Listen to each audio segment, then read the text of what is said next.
की जारी की गई गाइडलाइंस पर विवाद हो गया है। कहा यह जा रहा है कि डीजीपी ने जिस भाषा का इस्तेमाल किया है और जो चीजें अपनी गाइडलाइंस में कही हैं, वो कहीं से कहीं तक सच साबित नहीं हुई हैं। मेरे साथ इस वक्त मौजूद हैं बातचीत करने के लिए जमीयत उलमाए हिंद के साबिक जनरल सेक्रेटरी जावेद कासमी साहब। जावेद साहब, जो गाइडलाइन जारी की गई है, किस तरह से उसको देखते हैं, क्या उस पर प्रतिक्रिया है आप? पहली मर्तबा इस तरह हमें बहुत ज़्यादा अफसोस और वो है कि हमें इस बारे में बहुत अफसुर्दगी नज़र आ रही है कि जिस हिसाब से उन्होंने डीजीपी साहब ने लिखा है, ऐसा लगता है कि गोया कि उन्होंने कि धर्म का या मज़हब का कोई एक ऐसा ज़िम्मा अपने ले लिया है कि ये बरेलवी, शिया, सुन्नी, हनफी इस तरह के तबसरे जो उन्होंने किए हैं, जो मजहबी मामले हैं, जो अपने-अपने लोगों के अपने दरमियान हैं, उनको उन्होंने मुहर्रम को सामने रखते हुए भूल-चूक से, जानबूझकर, किसी के कहने से या कोई और मतलब मकसद के तहत उन्होंने ऐसा कुछ लिखा है, इस चीज़ को वो बेहतर समझते हैं। बस हम ये कहना चाहेंगे कि हम लोगों को इससे गलतफ़हमी का शिकार नहीं होना चाहिए।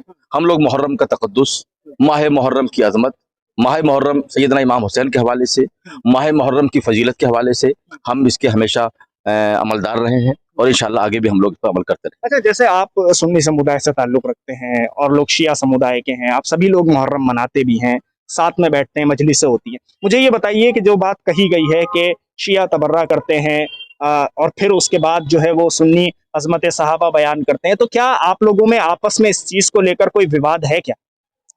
ऐसा है, इस पर हम लोग लखनऊ में एक बार में थे, मौलाना कल्ब जवाद साहब के घर में और मौलाना जलाल हैदर साहब से बातचीत होती रही है और सैयद सादिक साहब और कई हज़रात से भी कि उन्होंने कहा है कि मौलाना देखिए, कुछ गलतफ़हमियाँ हम लोगों की तरफ से सुन्नी हज़रात के दरमियान है, तबर्रा को लेकर के है, लेकिन हम लोग इसके कायल नहीं हैं, किसी भी दर्जे में, किसी भी अंदाज में नहीं है।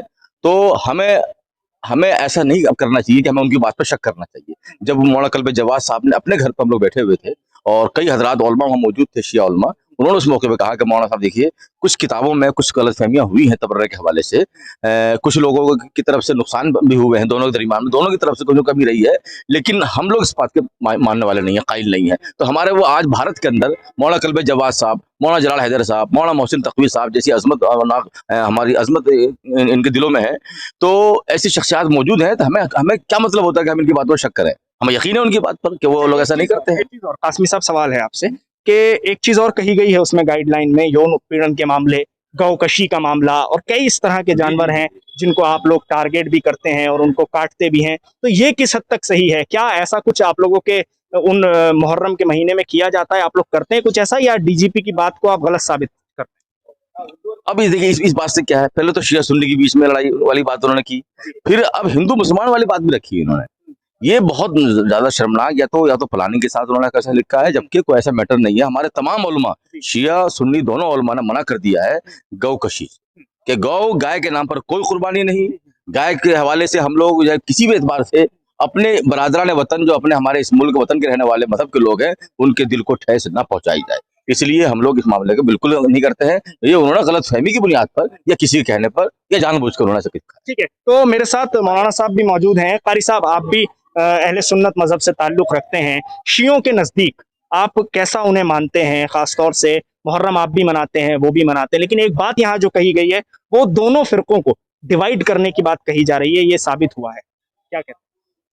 असल में हमने बहुत सारी मजालिस में और ख़ास तौर से मुस्तफ़ाबाद में हमारे शिया भाई बहुत बड़ी तादाद में रहते हैं। आज तक हम तकरीबन 25 साल से आपस में उठना बैठना है और कोई ऐसी बात कभी नहीं हुई कि जिससे हमारे और उनके बीच में कोई नफरत हो या कोई ऐसा काम करते हो, जैसे तबर्रा का आपने जिक्र किया और दूसरी चीज़ों का आपने जिक्र किया। ये तमाम चीज़ें असल में जहालत की बुनियाद पर अफवाहों में बदली हुई हैं।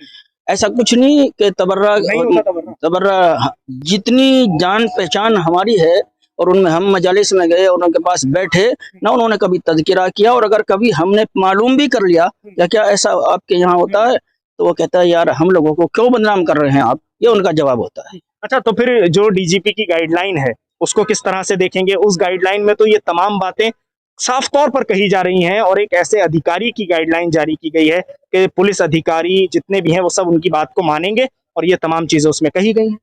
असल में उनकी जो गाइडलाइन है उसे पढ़ करके ये अंदाजा होता है कि किसी एक ऐसी टीम पीछे है जो उनको गलत गाइड कर रही है। ये उनका अपना जाती बयान मुझे नहीं लगता, क्योंकि वो ऐसा गहराई का बयान है जो एक जो कुछ जानता है बड़ी गहराई से, उसने उनको गलतफहमी में मुब्तला किया है। दूसरी बात यह है कि डीआईजी जैसे अफसरान भी अगर इस जबान का इस्तेमाल करेंगे, फिर अच्छी जबान कौन इस्तेमाल करेगा? अफसरान की जिम्मेदारी है कि वो आग ना लगाए बल्कि आग को बुझाए, नफरत न फैलाए बल्कि मोहब्बत की शमा रोशन करे। ये अफसरान की जिम्मेदारी होती है और इस जिम्मेदारी को अभी तक नहीं निभा रहे हैं। मैं दरख्वास्त करूंगा कि अपने बयान को बदल करके ऐसा बयान दे जिससे उत्तर प्रदेश में लोगों में प्यार और मोहब्बत की एक शमा रोशन हो। अब सब सवाल यह है मेरा आपसे कि जो गाइडलाइन जारी की गई है उसमें जो शुरू के कई पैराग्राफ हैं उसमें साफ तौर पर यह लिखा गया है कि शिया सुन्नी के बीच एक विवाद पूरे मुहर्रम चलता रहता है। तो सबसे पहले तो आप प्रतिक्रिया क्या दे रहे हैं इस गाइडलाइन पर? मेरी प्रतिक्रिया उसमें पहली तो ये है कि वो जो कुछ उसमें लिखा गया है, अगरचे वो ऑफिशियल एक ऑर्डर है, लेकिन उस ऑफिशियल ऑर्डर में 2-3 जुमले इस तरह के हैं, 2-3 सेंटेंस के जो पूरी तरह से असंवैधानिक हैं और एक हमारी जो परंपरा है या पुलिस डिपार्टमेंट की जो परंपरा है उसके भी खिलाफ है। भाई पुलिस के किसी भी जिम्मेदार ऑफिसर को, और वो भी डीजी रैंक के ऑफिसर को, डीजीपी रैंक का जो ऑफिसर है वो तो बहुत बड़ा, सबसे बड़ा जिम्मेदार होता है पुलिस का भाई ये प्रदेश में। अब वो अगर ऐसी जबान इस्तेमाल होगी उनके ऑर्डर में कि साहब यहाँ शिया सुन्नी होता है, यहाँ यौन उत्पीड़न होता है, यहाँ गाँवकशी होती है, यहाँ जानवरों के ऊपर जो है तबर्रा लिख दिया जाता है, पतंगों के ऊपर लिख दिया जाता है, इसका मतलब ये है कि समाज में उकसावा तो आपके इस ऑर्डर से ही आप फैला रहे हैं। तो क्या आपने साइन करने से पहले उसको पढ़ा नहीं अपने ऑर्डर को? या जिसने भी इंस्पेक्टर या सब इंस्पेक्टर ने जिसने भी उसको ड्राफ्ट किया है, आपने उस पर इतना भरोसा करके आंखें बंद करके जो आपने उसको सिग्नेचर करके आगे जारी कर दिया। मेरा उस पर जो है पहला मुतालबा ये है कि डीजी साहब उस ऑर्डर को वापस लें और जिस आदमी ने उसको ड्राफ्ट किया है उसको जो है पनिशमेंट करें, उसको उसकी सजा दें कि उसने अगर अनजाने में ये बात लिखी है तो वो गधा है, उसे वहां रहना ही नहीं चाहिए। और अगर उसने जानबूझकर इंटेंशनली ये लिखा है तो वो बहुत आला दर्जे का जो है देशद्रोही है। अच्छा ये बताइए, आप लोगों के बीच मैं पूछना चाह रहा हूँ आपसे, आप लोगों के बीच, आप सुन्नी समुदाय से हैं, शिया समुदाय के लोग भी होते हैं, आप लोग आपस में सब मिलकर मुहर्रम की जो मजलिसें हैं उसमें शरीक होते हैं, जुलूस उठाते हैं, आप लोगों के बीच विवाद होता है क्या? देखिए ऐसा है, हम जुलूस मिलकर उठाएं या ना उठाएं, मैं मुहर्रम की मजलिसों में जाऊं या ना जाऊं, लेकिन मेरा या मेरे जैसे किसी भी या मेरे समुदाय के किसी भी या मेरे मसलक के किसी भी आलिम का कोई किसी से कोई उलझन नहीं है, कोई झगड़ा नहीं है, कोई किसी तरह का जो है आपस में तफरका नहीं है। भाई एक चीज को मैं कर रहा हूँ, एक चीज को आप कर रहे हैं, एक चीज को वो कर रहे हैं, तो ठीक है, मैं आपका एहतराम कर रहा हूँ, वो दोनों मेरा एहतराम कर रहे हैं, हम दोनों उसका एहतराम कर रहे हैं। तो ये हम सब जो है बहैसियत मुसलमान के और बहैसियत एक इंसान के और बहैसियत हिंदुस्तानी के, पहले मुसलमान की हैसियत से हम सब आपस में एक दूसरे का एहतराम करते हैं, हिंदुस्तानी की हैसियत से हम हर हिंदुस्तानी का एहतराम करते हैं, चाहे वो हिंदू हो, मुसलमान हो, सिख हो।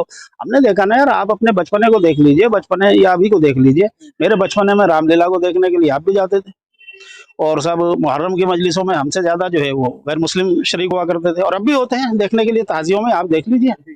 तो इस तरह की जो लोग, ये जो जरासीम पैदा हो गए हैं ना एडमिनिस्ट्रेशन के अंदर या सियासत के अंदर, ये असल में उनके जहनों की खुराफात की पैदावार है। अगर इसको ऑफिशियल उसमें ले लिया जाएगा या ऑफिसर के सतह पर ये चीजें आ जाएंगी तो ये बहुत खतरनाक होंगी इस देश के समाज के लिए, कानून व्यवस्था के लिए। मैं समझता हूँ कि डीजी साहब को अपने इस ऑर्डर पर बहुत ठंडे दिमाग से गौर करना चाहिए और दूर तलक इसके जो नताइज होते हैं उन पर विचार करके इसको फौरन वापस लेना चाहिए और इसमें जो 4-5 जुमले इस तरह के हैं उनको निकाल करके फिर आप जो है अपनी गाइडलाइन जारी कीजिए। क्योंकि कानून व्यवस्था को बनाए रखना पुलिस का काम है, ये जिम्मेदारी है, उसकी ड्यूटी है। अपनी ड्यूटी को आप पूरा कीजिए, अपने ऑफिसर को भी और समाज को भी। कोविड के एतबार से जो गाइडलाइन आपको जारी करना है, ऑफिशियल आपको पुलिस की तरफ से जो गाइडलाइन वो जारी कीजिए, लेकिन उसमें इस तरह की कोई चीज इंटेंशनली ऐसी ना हो जो किसी के जज्बात को मजबूर करे या किसी समुदाय विशेष के ऊपर ऐसा बेबुनियाद और झूठा और हतक इज्जत वाला आरोप ना किसी पर लगता हो कि साहब यौन उत्पीड़न हो रहा है या गाँवकशी हो रही है। भाई कितना बड़ा जुर्म है ये, इस तरह की बात अगर कोई आम आदमी करता उस पर तो केस बना दिया जाता।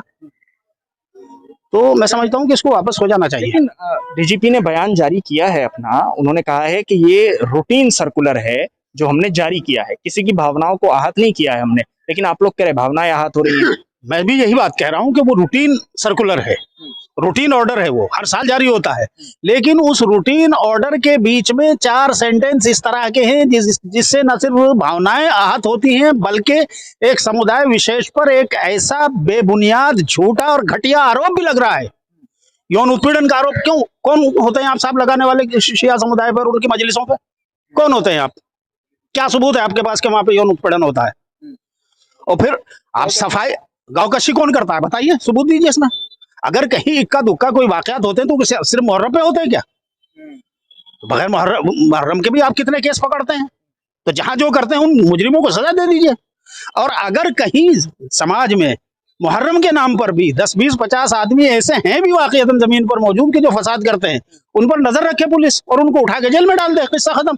तो ये इस तरह की बात कहना और फिर उस पर सफाई दे देना कि साहब किसी के इंटेंशनली हमने नहीं किया, आपने किया नहीं लेकिन कर दिया, तो हम ये कह रहे हैं ना कि उसको वापस ले लीजिए और उसको ठीक करके जो जारी कर दीजिए दोबारा। बहुत शुक्रिया बात करने के लिए। तो अहले सुन्नत मजहब के मेरे साथ उलमा मौजूद थे जिनसे मैंने बातचीत की है इस पूरे मुद्दे पर, उनके क्या ख्यालात हैं मुहर्रम को लेकर और खासतौर से इस गाइडलाइन को लेकर, वो जानने की हमने कोशिश की है। तो साफ तौर पर कहना है कि उत्तर प्रदेश के डीजीपी को एक बार फिर से इस पर सोचना चाहिए और इस गाइडलाइन को दोबारा जारी करना चाहिए, और जिसमें 4 सेंटेंस इस्तेमाल किए गए हैं उनको पूरे तौर पर ये तमाम लोग रद्द कर रहे हैं, उसको खारिज कर रहे हैं और उसका खंडन भी कर रहे हैं। दिल्ली से INN चैनल के लिए साहिल।